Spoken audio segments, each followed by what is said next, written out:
So you were just mentioning now just how like okay, I know why I started like that. We're having such a good conversation. Let's keep having that conversation. Let's have the conversation. All right. So do your kids understand what you do? My kids know what I do, but they don't think it's work. They don't think I work for a living. Yeah. They think I play. That's what I go and do every day. Because when they see me do my work, they figure that's not real big people work. Big people work. Do you ever feel like there was a point where it was play and then figuring out and finding the work in it? But also like, do you enjoy dancing between that? Like, There was a lot of play. Initially, it started off with play because that was the research phase and figuring things out. tell me about that. So because I work with educational robotics, I need to vet the robot that I'm going to take into a school. So I need to test it out, which means play with it, make sure it runs and does what I want, make sure that it meets the criteria. So I went through quite a couple of different robotics kits. And so what my kids saw was me bringing out a toy and playing with it until I exhausted it. And then I bought a new toy and played with that. But then after that, you actually have to model the thing and make sure that people want to buy what you're selling. Then it got serious and not as much fun. But we don't stop playing though, right? No, we don't. We cannot. Okay. We cannot. Otherwise, we'll quit. Yeah. Yeah. Where did the fascination for those robotics come from? What made you just go, this is more than just toys, but there's an education to it. There's a science to it. There's learning that is happening for people that is not the traditional, here's a thing, learn about what it is. Yeah. And then, So it started on the flip side. It didn't start with the playing. It started with looking for something that would help kids learn better and easier. And with my background in engineering, I thought, okay, the one place I know and understand is electronics, robotics. So let me go and find something in that space. And hey, robotics kits and play toys or educational toys was a pretty good answer. And then the research went deeper and deeper. So it didn't start with the toys or with the playing, but the playing was an answer to a question. Yeah. What are the things that you wanted kids to start learning from these? One, to solve problems, how to solve problems, how to think in a problem-solving way versus just regurgitating the information that they take in. How to learn. I don't know if that makes sense. I wanted kids to learn how to learn, not to just, because we're always learning, but do you know how to learn? Like, do you know how to get your brain in that learning mode? So that's what I was looking for, because I was finding a lot of kids who were failing in high school, and I figured that the problem must have started in the early days. So how do we fix that? They think they're playing, but they're learning how to solve problems. And obviously the digital side of things, robotics, coding, it's just great because it falls into where the world is right now. Yeah. It's called Robo Steam Train, which I think is like... It was? But was. it's still Steam. It was, the company was called Robo Steam. Please update all of the information. I saw it on the invite. I said, I'm not going to say anything. I'm going to say this one live. Okay. So we have rebranded just under a year ago. We're now called AfriCAN Code because Africans can code. And we've gone from, we still preach the message. STEAM is still the new STEM. It's just not in our name because we want to cover everything. And we are a continental brand now. And so we wanted it to be clear in our name. We don't want somebody asking, so what do you guys do? When you say the name of the company. Yeah. We did a survey, by the way, when we rebranded to find out what people think the name, the company does. And it was quite, I don't want to say disturbing. I want to say fascinating. The name of the company, Robo Steam Train, made people think, and the logo and everything, made people think we give train rides to kids like in the mall. Yeah, that makes sense. And we were like, that's not what we want people to think. So now when you say African code, they go, coding. We're like, yeah, good, done, move on. Yeah, but that you know, when you're jumping towards the names and stuff, that's already like at an advanced level. Yeah. Do you remember when it stopped being researched and it stopped being play, and you wanted to start a business because you had found a problem that you wanted to solve? Bring maths and science alive and help kids learn how to learn. I think, yes, I do. I do remember when that was. And that was at a point when we had been running it as we started off as a nonprofit organization. And that first project that we did was the penny drop for me. Because it was just, okay, let's try this thing out, right? We get a couple of kids. I think we had 20 kids in the first project. We gave them a couple of robots, took them through a week of the program. And the end of that program, I was like, there's something here. There is something. I think I've only just scratched the surface, but there is something big and fat here. And what were you learning about what was happening with the kids in that weekly process? Number one, their confidence. They walked in with a certain relation to schoolwork and education and all of that. And some of them were quite timid, shy, and closed off. By the end of the week, one, their confidence had shot up. Two, they wanted to come to school. They wanted to come to do these things. And they wanted, because as we were linking it to their everyday schoolwork, they were like, oh, I get it now. And I think that's my favorite phrase, even to this day. Oh, I get it now. Or, oh, is that it? So that phrase is enough for me to say, the penny just keeps dropping repeatedly just on that phrase. And the kids gave me that phrase in that first week. And that model was literally just getting kids in, helping them learn with these robotics. And then were you measuring the progress? And then, you know, when does it now go into institutions, schools, and other things? We weren't measuring the process in the beginning. Honestly, I didn't know what I was doing. I just wanted kids to get this You know thing. what's my favorite phrase when I'm interviewing people? People will say, I didn't know. No clue. Like I said, because it was a nonprofit, I had no idea how nonprofits work, what's the difference between a nonprofit and a business and all of that. But I think as, you know, I saw the kids getting it, as I saw the evolution, as I saw, and we tried it again and we tried it again, then we were like, okay, there is something here. These kids are actually getting it. Can we check out, you know, what their marks look like after doing robotics, coding and robotics for a term? Is there, you know, an improvement? And then we started to see that. So when we started to now start measuring and putting in your processes and systems and all those fancy things, we were able to see, actually, there is method to this madness. But in the beginning, it was, let's teach them and see if they get it. And in that sort of early phase, who were the first people to say, you know what, we want you to come into this? But also, there must have been other people that were going, these kids are learning in school anyways. Why do they need this extra thing? You know, parents don't have time. Teachers don't want complexity. So discouraging. My goodness. Tell me about those early days of just trying to help people understand the value and the impact of this. You know, I said this literally yesterday to somebody. I said, some days I feel like we're selling life insurance. We're solving a problem that people wish they didn't have. And we're solving it with a solution, especially because we work with teachers as well now. We're solving it for people who don't even want the solution because we're just bringing them more work. But in those early days, I think the not getting it of people was what we then had to do as our homework, to now educate them and teach them. And I'm very grateful because when we started, there was an organization that said, all right, you have a great idea. We have a project. You can come and try it out here. We know that it's, because I'd reached out to them to mentor me. And they said, all right, we'll mentor you, but we won't only mentor you, we'll give you an opportunity to come and try it out. We will pay you for it. And let's see what comes of it. And it hadn't been done before, you know, in their organization.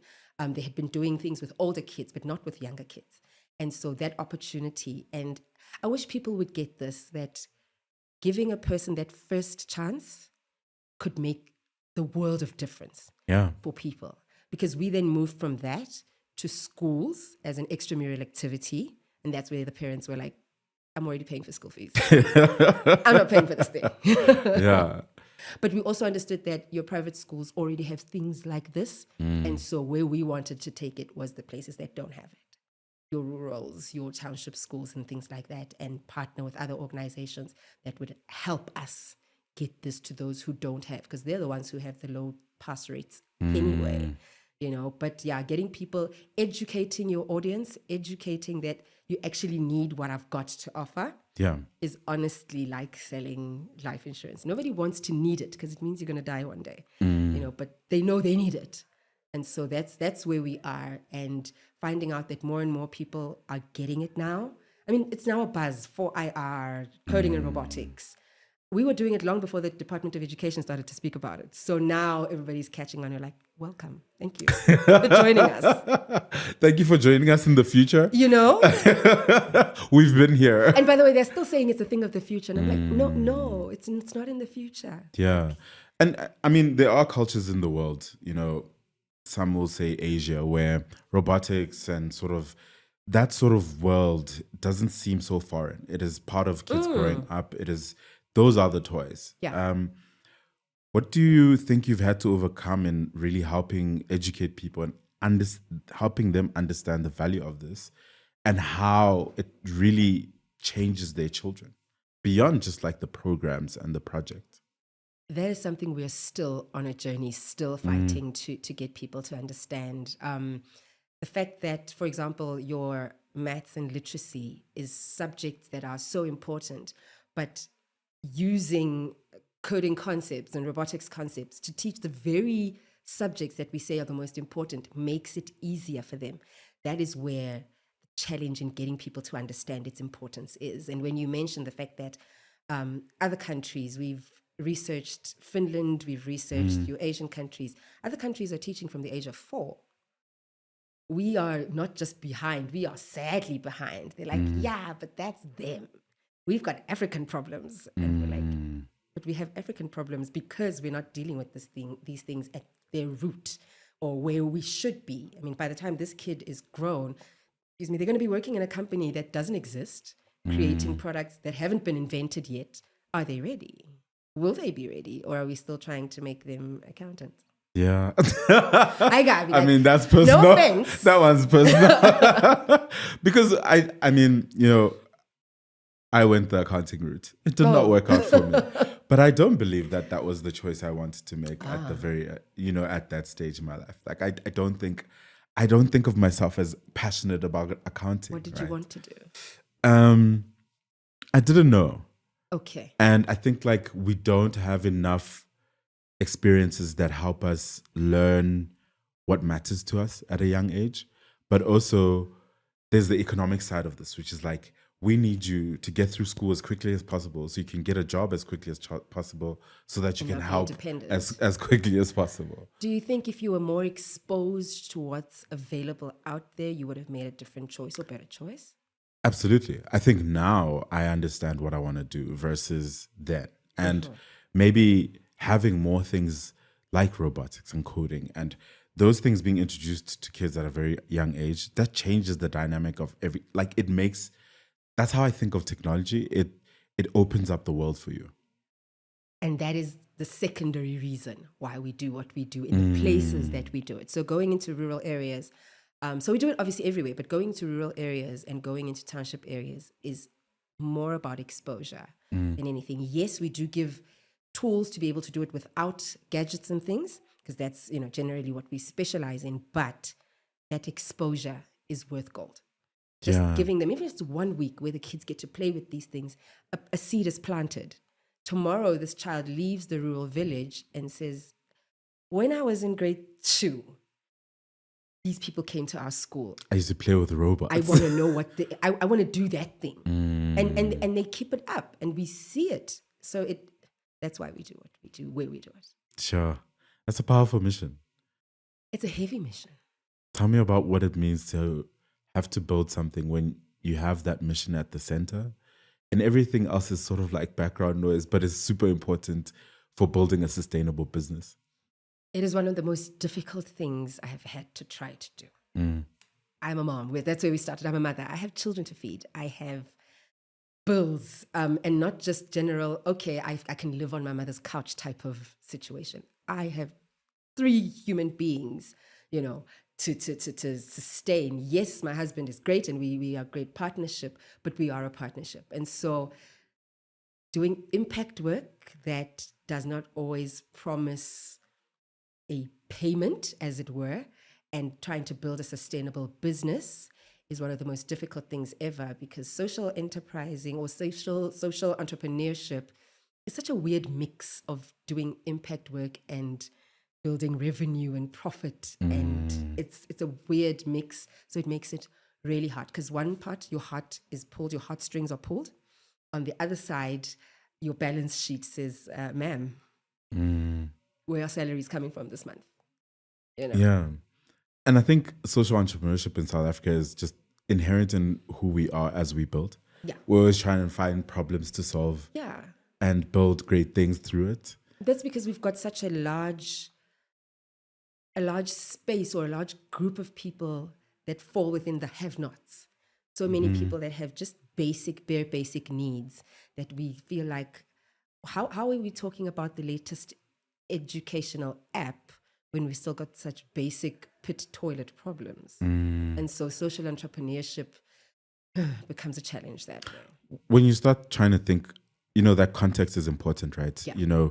Education app versus pit latrine toilets, that's completely different worlds, and we are building in the same environments, right? Yeah. How then do you go into these spaces with advanced robotics? Well, very basic at the beginning, and like teaching things in such a visceral way, making it real. What have you seen about the impact that makes to people when it's robotics? It's so far away in their minds, but you've just made it real, and like they can now build things. And I think of you as someone that teaches people how to build things. Yeah. More than just the learning. That's why we said solving the problem, because that's, how it comes to my mind first. But you know what? We get to school sometimes and some of the learners won't even touch a tablet.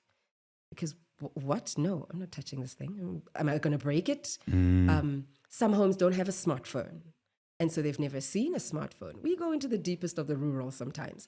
And so it is a bit scary. This is why we then developed, so we play also in the unplugged coding side of things, to say, before you touch the tablet, let's teach you the concepts in an unplugged manner, get comfortable with building, and then come and build something that'll move on its own. And then that's how. And we found that when we start with the unplugged side of things and get them comfortable first, they're much more willing to go and build something that's going to suddenly move out of the way. But the way their faces then light up when it says, I did that,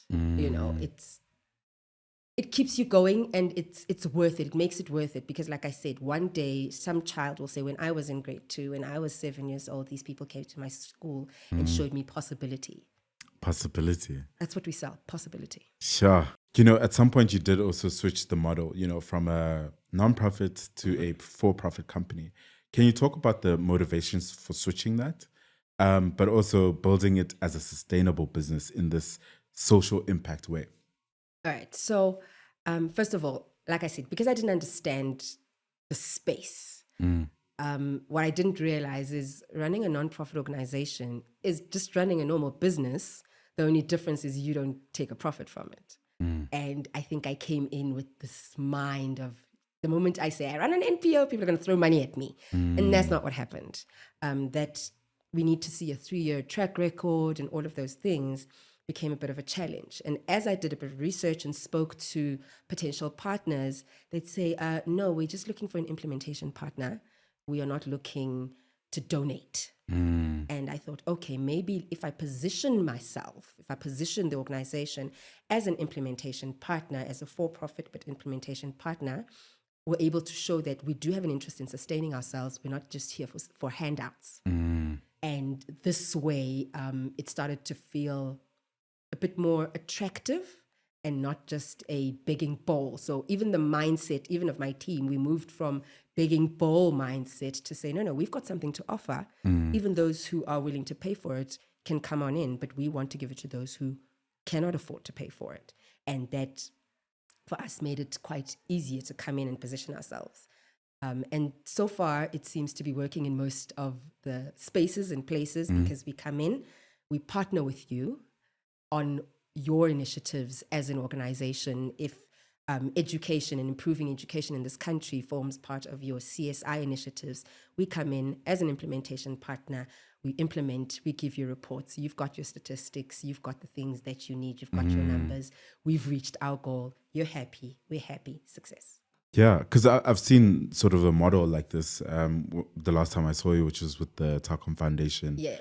And you guys were donating, the Tshala Foundation, the robotics kits. Yes. And just seeing them come alive and how quickly you guys could build that. Yeah. But also just seeing how you guys are so critical to the process of bringing these things to people. Yeah.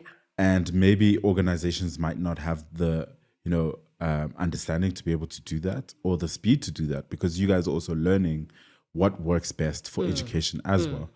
Can you talk about the differences in approach when you're looking for funding as a NPO versus a for-profit startup? Sure. For me, let me start with me personally. I think the mindset, how I go in, or how I was going in with, we're looking for a donation versus I am providing a service. That for me is the major difference. And I think even when we put together our proposals, when we did it back then versus when we do it here, we are providing a service, a valuable service that solves a problem for you as an organization. Like you're saying, they might not have the speed, they might not even have the hands and the expertise. We are experts. We specialize in this thing. We do it so well, we can do it in our sleep. So you know that when you send us out there, we're not just providing kits. At that school, by the way, we came back after that and we did the training for the kits. So we don't just provide kits and leave it and take photos. We then come back and we train the teachers on how to use these things because we know what we're doing. That solves a problem for you. That solves a problem for us. So we come in with that assurance, and our proposals reflect that. We are saying, here's a service, here's what we need to get the work done. Let's do this. How does it also change the way you approach what you're building as a startup, right? Because you're speaking about this begging bowl versus we have value. Yeah. What's the mindset that you have that had to switch to go, oh no, we actually have something that is very valuable to organizations and they need this, versus, give us money and we'll keep doing this great work? Without getting myself into trouble here. You're on a podcast. You're supposed to get yourself in trouble. Not that kind of podcast. Not that kind of I don't want podcast. to trend. I don't want to trend. No, not for that anyway. But there are organizations out there. I'll give you an example. Food, hunger, solving world hunger. That is something where we say, listen, we are going to do this. We are going to continue doing this. Help us, right? Versus you have a mandate and you are trying to solve a problem. You need experts.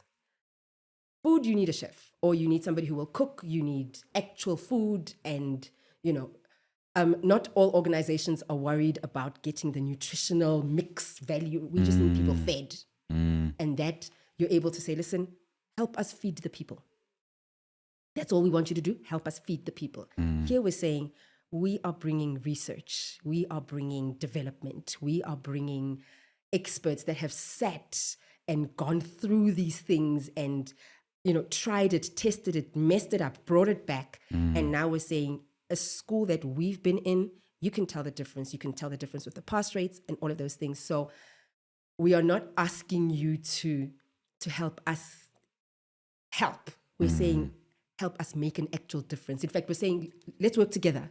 Don't help us. We are here to help you. Yeah. And that's I think the difference from the begging bowl side of things. There we were saying, help us. Now we're saying, no, we're fine. We can do this. Let us help you make the difference that you were hoping to make in a sustainable manner. Yeah.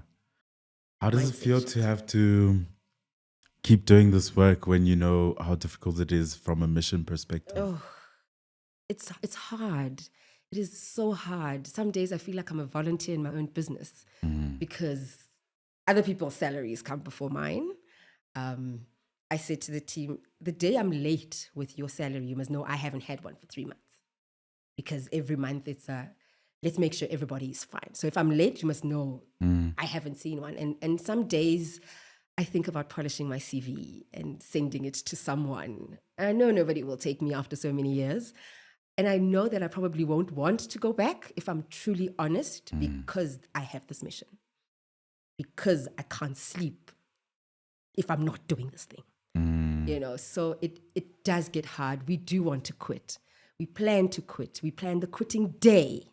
And then when the day for quitting comes, we quit, and then tomorrow we're back in the game again. Sure. But that perseverance, that's like absolute conviction that this is the right thing to build. Do you remember the moment that something happened in your business that made you feel that I have to do this work? I don't want to do this work. There was a little girl, never forget her. She was at a school in Witbank, and she walked into our program, and I didn't even know she could speak. She just sat there quietly. She wasn't even anonymous. She was invisible.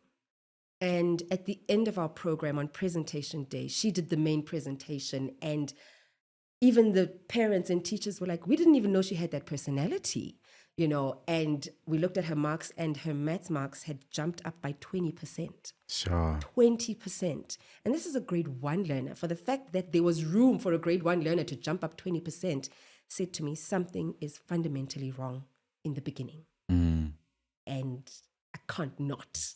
Like, it keeps drawing me back. I can't not. You have to do this. I have to do. Some days I don't want to. I won't lie. I don't want to, because it takes everything out of me, but I have to. How do you still find the energy to keep doing it, though? I think I understand the power of a mission, and the way you speak about it, I feel it, right? Yeah. But how do you stay okay? Supplements. That's when you know you're getting old, by the way. When you start having supplements for everything, that's when it's like over for you. Look, I've come to accept my age. But you know what? Burnout is real. And you charge that battery just enough. But I think the most important thing is a support structure.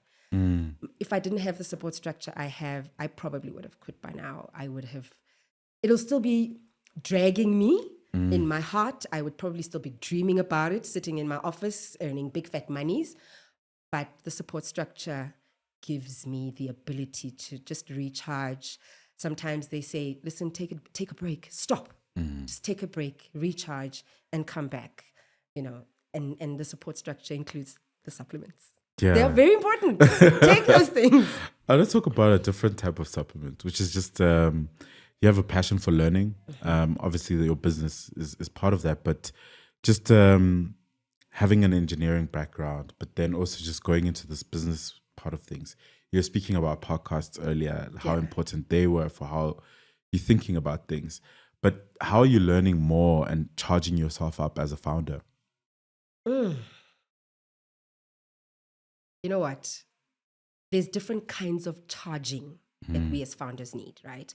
So you need to be charged physically, you need to be charged spiritually, you need to be charged all the alleys. And I think making sure that I don't neglect one of those is the thing that keeps me up and running as a founder. Make sure that I pray, read the word. I'm a Christian on any given day. I'm a Christian on my lowest day. I'm a Christian on my highest day. And so making sure that I try and realign myself with what God wants me to do. And he's the one that keeps calling me back to this thing. And making sure that I'm also trying physically to keep fit. I married a marathon runner, so it's kind of... This guy runs the comrades. So keeping fit in the house is something you have to do. Dedicating time to my children. Taking time out to play around and give time to them, family, friends, having conversations that have nothing to do with work becomes very important, because it helps me to just switch off, and come back. Otherwise, you'll stop and not come back, because there are days when you feel like this thing is not giving me anything. It's honestly not giving back anything. It's taking and taking and taking. And so stepping away from it, making sure physically, spiritually, mentally, financially. The way you whispered financially. With a tear rolling down my eye. Because that's the first thing we give up as startup founders, is that financial security.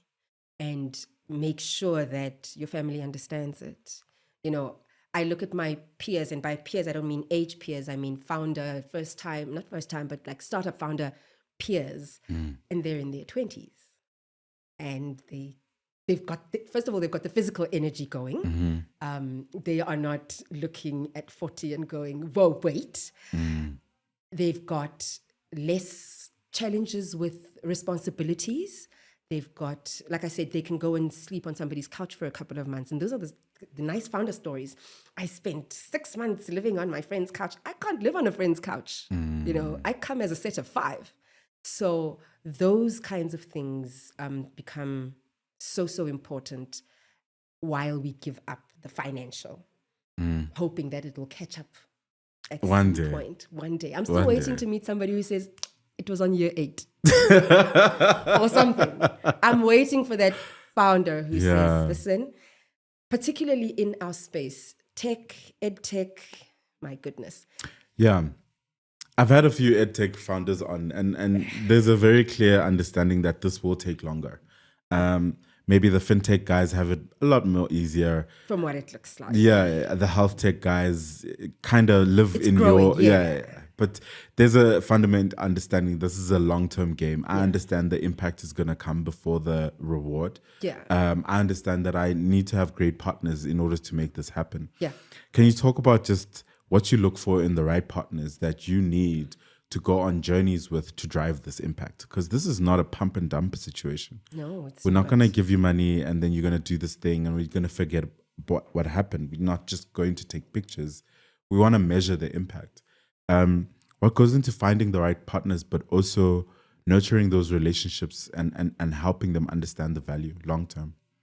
I think the vision. What do they want? Right? Because a lot of the partners that we'll find have a tick box action type of a thing that they've got going because they need to report back to corporate, to head office. Sorry, and they've got deliverables, and we can help them meet those. But what gives us the fulfillment is when we find a partner who has the same kind of vision and has a feel for the impact. And I know a lot of the time in our space, when they say impact, they mean numbers. No, I mean the actual impact. The partner who says, even with 20 kids, we are happy. Or even with just 5 educators, go in, train 5 teachers, because that's the model we are taking now. We're saying we'd rather train more teachers, because each teacher in South Africa is looking at an average of 30 to 40 kids plus. And grow the impact that way. But we want somebody who will say, okay, what are you teaching? How can we measure? How do we see it? What is the overall thing that we are looking at? One of the partners we've got now, they came in for a second round because they were like, we get it and we get each other. But another thing that we do look for in a partner is somebody who allows us to be the expert. It's difficult, especially in our space, for us to both be the experts if we're not fully aligned, right? So yes, you can be the expert, but are you an expert at what we're an expert at? And if so, it means you just want us to come and execute, right? Do you want us to just come and execute, or would you like us to bring our research and our expertise to your field? You know, so those are the kinds of conversations that we have, and we had to learn that the hard way. After fumbling through partners and getting the tick box and getting those who we felt, yes, we are, but are we allowed to like, can we bring our best foot forward here? Or are we being cut off at the fingertips every time we're like, we want to take this a step further? So those are the things I think that matter the most for us when we speak to partners. I can't wait for the day when we can fully say, no, thank you. You don't meet our brief as a partner. Bye-bye. That day is coming. I'm ready. I'm ready. I don't know if the organization is ready, but I'm ready. But it takes time to get there. It takes a lot of trial and error. It takes a lot of, for the lack of a better expression, kissing a lot of frogs to get to the prince. And I think as we refine our offering, as we do the thing, we're getting there. We're getting there where we're like, actually, we like it, but no, we've had to cut a project recently because of that misalignment. It was painful, but it gave me peace because I was like, I think we're at that point. We've done enough work, man. Yeah. 5 years. So besides the 2 years of nonprofit work, 5 years of full research, 5 years of getting in, 5 years of sitting with boards from Finland looking at our solutions and saying yes, and people from locally saying yes, taking this thing outside the borders, and now we're in 3 different countries trying to get into our 4th, and going, they're saying, listen, we know what we're doing, man. Can you let us? just let us. Just talking about this model, right? Where you training the teachers, and because they then have the audience, and they have the scale as well, because they have so many students across, whatever grades as well. Unfortunately, South African teachers have a very big reputation for resistance to technology or new innovation, or just like anything that takes them out of how things have worked. What's that journey like to not only educate the learners about how impactful the robotics and the coding can be, but also educating the teachers and helping them, embrace technology, not just accept that, okay, they said we must do this for the kids. Earlier when I mentioned the life insurance part, they are the life insurance part. Because our focus is on primary school and particularly specializing in the foundation phase, your grade R1, 2, and 3s. In our country, generally those teachers are more of the older generation. I mean, if you look at grade 1 teachers today, it's generally women in your 50s. And I say women because that is who we've got. Back then, it was women getting in teaching grade 1, and women in your 50s, some even late 50s, who are still saying, mina mntanami ngisadlala uWhatsApp, udlalwa njani uWhatsApp? It becomes quite difficult, and they are quite averse to it. And so for them, we are solving a problem they wish they didn't have with a solution they really don't want. And we found a way to demystify it. And that's why I say my favorite phrase is when they say, oh, is that it? We had a webinar recently, and again, is that it? And for me, that tells me we're on the right path. They are getting it. Yes, they're initially averse to it, but once we've broken it down, demystified it, started with the unplugged side of things, and then moved on to say, that thing that you were doing without touching a tablet or a computer, come, let's do it here. They're like, oh, okay, no, that I can do. that I can do. And we also show that you've been teaching these things. If you've been teaching for 30 years, you've been teaching the concepts for 30 years. We're just putting them together in a different package and then putting them into a computer or a tablet. And don't worry, it's the kids who have to do most of the work. You just have to make sure that they're doing it right. But it is quite a... it's its own challenge. It is its own challenge. But you know what? Slowly but surely. Yeah. It's either they will come on board or they will retire. But either way, we will get there. The way social enterprises grow and scale is very different from what you say is purely for-profit businesses, right? There's an impact at the center. Yeah. How do you think of growth versus scale in your business?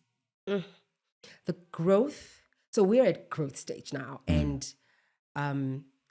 once you master the growth side of things, especially with a social enterprise, because you've got the social side of things, and then you've got the business, you need to make a profit, you need your books to make sense side of things.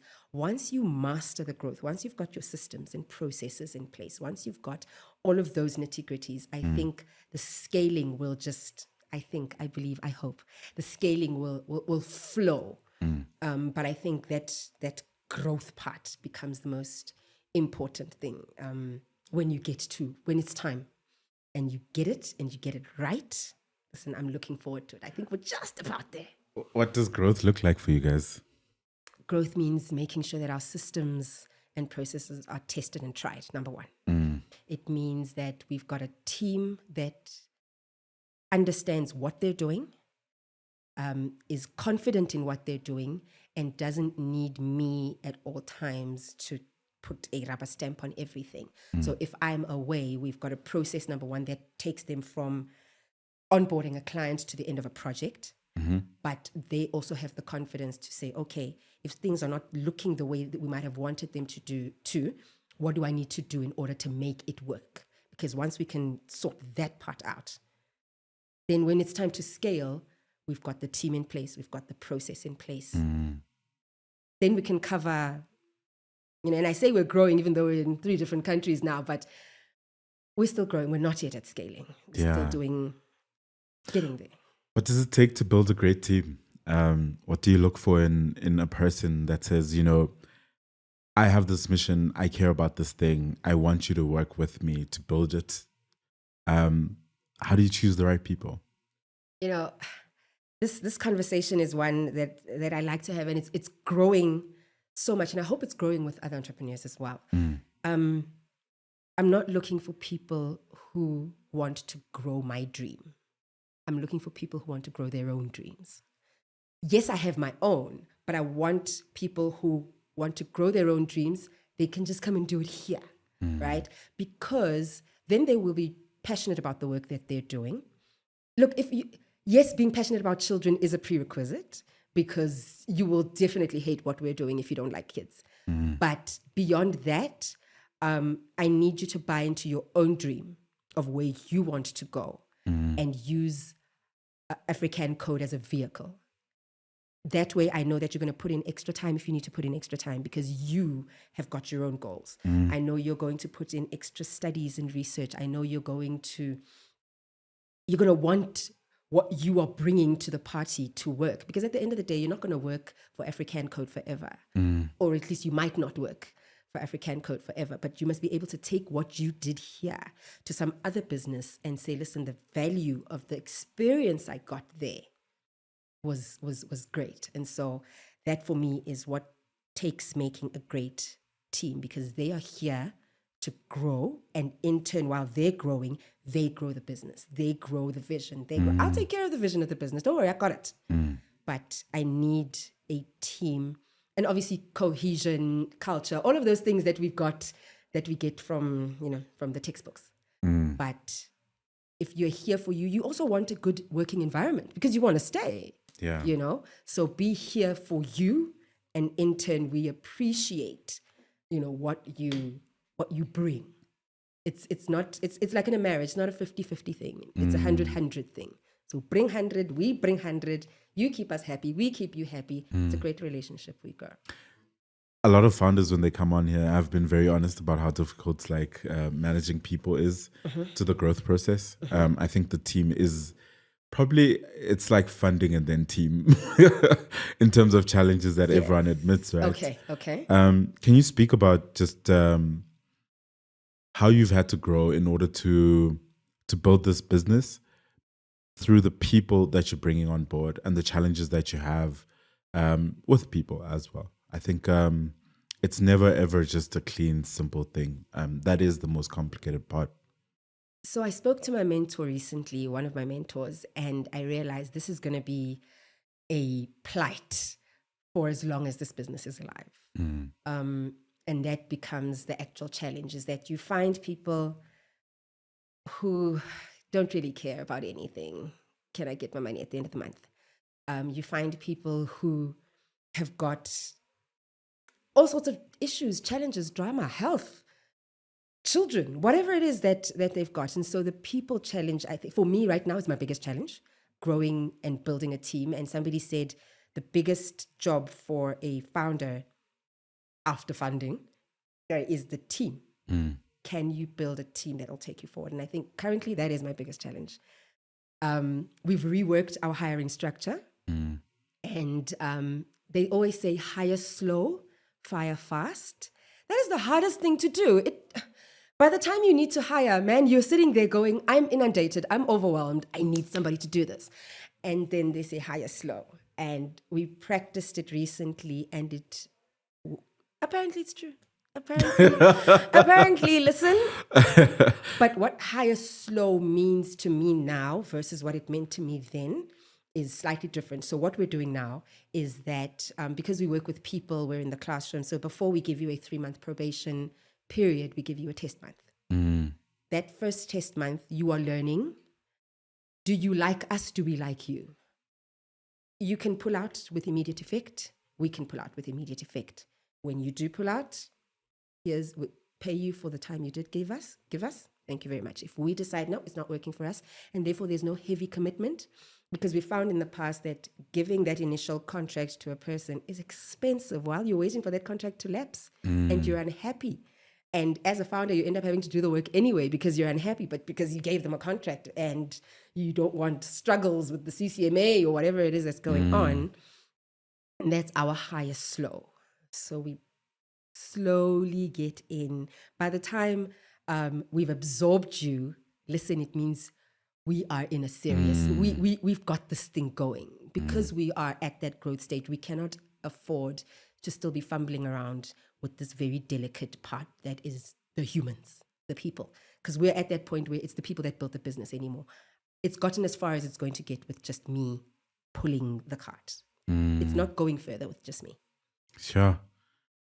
What growth have you seen in yourself because of that? You know, realizing and admitting that, okay, I've given everything I can for it to get here. Anything more needs the right people to come in to help me be able to do this, whether it's employees, partners, other people as well. How have you seen yourself grow throughout this whole process? Oh, wow. I've seen myself grow. I've seen myself change. The core of me change. Because I think initially as a person, I've always been a DIY. Man, this thing is easy. DIY this thing. I even like actual DIY projects because I can do this thing, you know. But when you get to a point when you see that you are the bottleneck, there's a conversation with self that needs to be had to say, do you think that you didn't get that project because of you as the founder? Were you the problem? Or did that execution not work out well because you are overwhelmed and inundated? That means you've done the best that you can do. And I think I've grown in understanding myself better. I've given a lot of grace to myself. I also understand that my best is enough. Needing more people doesn't mean it's not enough. It means it's exactly what it needs to be. So I'm more confident, I'm more comfortable, I sleep better at night, knowing that my best is enough. And, you know, obviously we do all sorts of personal development things as founders. We are always personally developing. But I think getting comfortable with me and not trying to be what I am. I'm not a social media manager and I'm not. And I'm comfortable with the fact that I'm not. I understand that I had to do it in the beginning. I'm not that. I am the vision. I am, you know, the one who looks into the horizon. I can see things that people cannot see. That's the gift I've got. And that's enough. That's what I bring to the party. That's what I bring to the table. And I'm happy with that. Sure. You know, right at the beginning, we spoke about the rebrand. I always think rebrands come with rebuilding. What's the intention with what you're building now? So we say it was a rebrand, but the truth is it was a complete company overhaul. Yeah. Listen, I always think people say, upside down. when people say rebrand, I always think, I can see the plaster you are putting. Yeah. But I think you're not talking about the surgery. There's something, yes. The actual digging in. Tell me about the surgery. So because initially we were looking at children, we were slowly getting into the teachers. We did a lot more research now into the teachers, into the plight of the teacher, into understanding the teacher. I love to make this example. I say, my son, he's in grade 2 now, he's 7. He comes home and he says, my teacher said, it doesn't matter, me and my engineering degree, out the window. It honestly doesn't matter, because the most important person that speaks the messaging in his head is the teacher. And so we, as much as we understand and saw what the impact is on the learners, the teachers became our focus. And so that was the main difference underneath. We reworked our business model, our pricing model. We reworked our pillars, our 3 pillars now. I think we had like 5 then or something weird like that. And we've now reworked everything to make it more concise, and we are now more focused. Sure. Tell me about the 3 pillars, but also just what the next, you've done the 5. What does the next 5 look like? The 3 pillars, number 1, it's training and workshops. That's what we do. Secondly is our products that we develop. And the third thing is the educator network that we are building as a safe haven for teachers to come to when they have to do the scary thing called coding and robotics. And that's what we are standing on. So if what we're doing, what you're bringing, doesn't fall into those 3, thanks, but no thanks. And for the next 5 years, my goodness, we want to see the growth of that network, because that network is what uses our workshops, is what uses the products. But we want to see ourselves, hosting symposiums and conventions and things of that nature, because at the end of the day, that educator is the one that's going to impact the kids. And in 10 years' time, plan to quit. No, I plan to bring in even more people who are more expert at what they're doing to take it to an even higher level. Yeah. What is one thing that you know now that you wish you knew at the beginning of your journey? The first one is going to suck. Get it over and done with. The first thing that you're going to try in that space, it's honestly, it's going to have all sorts of fumbles because you've never done it before. So don't waste time. Just get that first one done and out of the way. I've wasted a lot of time with the first one trying to perfect it. It's not going to be perfect. So just get it done. Get on to number 2 and number 3, and you'll get it right. I like how good of a relationship you have with failure. Like, it doesn't scare you. It's like, yeah, it's you can tell people who are terrified of failure. They just like, whereas I think you've embraced it and you manage, you found a way to navigate it that is healthy. I'll say, I will get it right. I just need to panic first, right? So I've cried this week, this morning, because of failures. And then once that is done, we're like, okay, got it out of our system. Now where to? And I think that's how I look at all of it. And that's what allows me to try again. Sure. That's how we got to 5 years, by trying again after each failure. Otherwise, we'll quit daily, hey? Yeah. To trying again and again and again. To trying again and quitting and again. And quitting in 10 years. And quitting in 10 years on a yacht somewhere. Thank you so much. I really appreciate our conversation. I think it's not said how much work is happening that people don't see, that people don't understand, that people don't take the time to really learn about. Coding on robotics is unbelievably going to be important in the future. And now with AI, and I wanted to ask you about AI. AI is like, it's the next, we are still trying to figure out the coding and the robotics. We're still at the robotics and coding. The rest of the world is at AI. So yes. But thank you so much for inviting me. I've loved the conversation. And I think more conversations like this should happen. They empower the next person who is busy struggling and thinking, maybe I should just quit, this thing's not working. No. It's part of the process. The day you feel you want to quit, it means you're doing it right. Sure. Thank you so much. Thank you.